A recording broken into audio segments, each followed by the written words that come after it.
Hello दोस्तों, राधे राधे। आप सभी का स्वागत है मोनिका के व्लॉग में।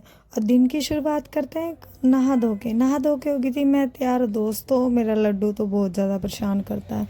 फिर उसके बाद मैंने आ गई थी, कान्हा जी को उठा दिया था और लड्डू को भी बिठा दिया था क्योंकि वो मेरे साथ देख रहा था मम्मा क्या कर रही है।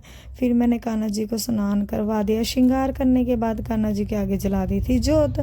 फिर मैंने कान्हा जी को पिला दिया था पानी पिलाने के बाद मैं कान्हा जी की करती हूँ आरती। आरती करने टाइम तो मेरा लड्डू बहुत ज़्यादा मुझे तंग कर रहा था, तो मैंने जल्दी कर ली थी आरती।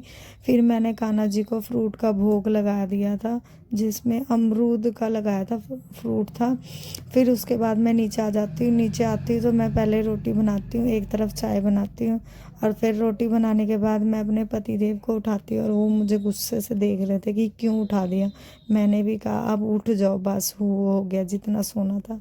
फिर ये धूप में आके बैठ जाते हैं और खाना पीना खा लेते हैं। फिर मैं भी किचन में आके बर्तन धोती हूँ, सफाई कर लेती हूँ किचन की। फिर उसके बाद धूप बहुत अच्छी नहीं आ गई थी, इसीलिए मैंने कपड़े धोने का फैसला कर लिया था। मशीन लगा ली थी। मशीन लगाने के बाद कपड़े तो डाल के उसके बाद कपड़े धुल गए थे। फिर मैं उसको एक एक करके निकाल लेते।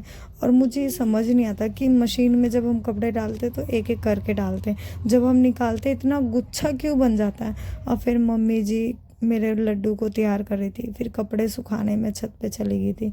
एक एक करके मैं सारे कपड़े सुखा रही थी। धूप तो इतनी अच्छी आती है ना, इतनी गर्मी भी हो जाती है और कपड़े तो बहुत अच्छे से मेरे सूख जाते हैं, मुझे टेंशन नहीं है। फिर मेरा लड्डू रो रहा था, वो सो के उठा था ना, वो गिर गया था और फिर वो रो रहा था। उसकी दादी उसको ना चुप करवा रहे थे। फिर वो मेरे पास आ जाता है। आने के बाद मेरा जो देवर है ना, वो मेरी काव्या को स्कूल से लेने जाते हैं। और काव्या आ गई थी स्कूल से और वो मुझे बता रही थी मम्मा मुझे मैम ने ना एक पेंसिल दी है, वो जिस बच्चों के नंबर अच्छे आते हैं ना उनको मैम पेंसिल देते हैं। मैंने कहा ओके बेटा।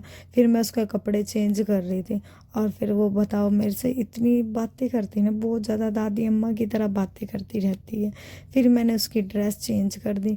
ड्रेस चेंज करने के बाद शाम हो गई थी। शाम को मैंने चाय बनाई थी। मेरे पति देव बाहर से ये लेके आए थे समोसे।